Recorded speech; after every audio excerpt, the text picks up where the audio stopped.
Hello, my name is Karen Hughes. In this module, we're going to discuss how to create a Q network model in BMC TrueSight Capacity Optimization as part of the BMC TrueSight Capacity Optimization how-to video series.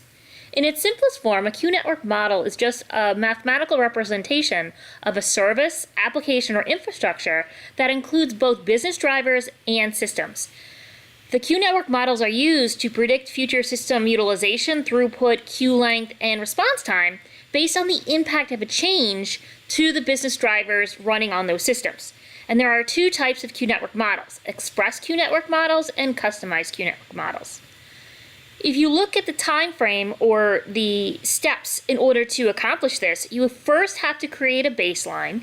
Then you have to simulate some type of activity, meaning evaluating utilizations and capacity against KPIs or business forecast. Then you simulate some type of what-if change, which could include increases to the business service or a change in service demand, or a change in some type of hardware, and then you re-execute it to understand the impact. So if you look at the inputs and outputs, the input to a Q network model is any one or more resource utilizations of the infrastructure, one or more business drivers that are impacting those resources, a correlation or performance versus load analysis of those two items together, and optionally you can add some type of threshold or resource utilization or response time.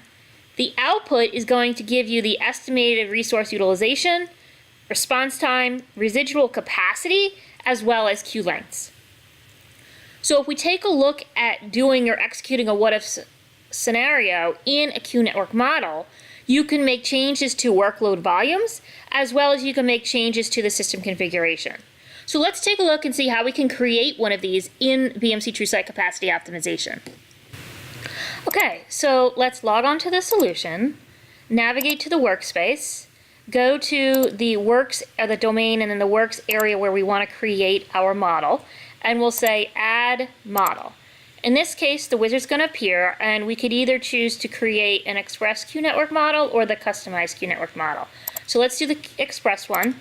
We click next, and it's going to ask us for our PLA, the input to what we want to do. And this is important because depending on what correlation you use will depend on how many metrics and systems are actually in the model itself. Then it's going to choose or read from that correlation what measured metric is going to be included in our Q network model, which in this particular case was CPU, and we'll just do service demands. Once we do that, we'll give it a name and click on Finish. That gives us the baseline for our Q network model. So you see the systems and you see the business drivers, and we don't have any scenarios. So the next thing we do is we want to add a scenario.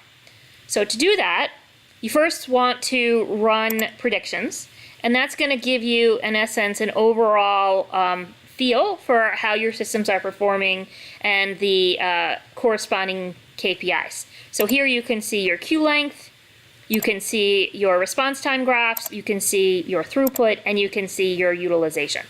So if we go back to the actual model what-if scenario itself, you'll see that there's only a utilization threshold of 70%, which we did not hit. In fact, you can see we're not even at that level.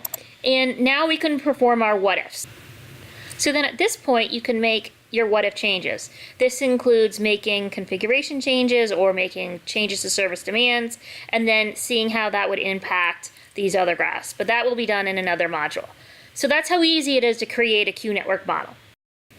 And that concludes this module in the BMC TrueSight Capacity Optimization how-to video series. I want to thank you for your time and look forward to you listening to other how-to videos as part of this series in the future. Thanks and have a great day.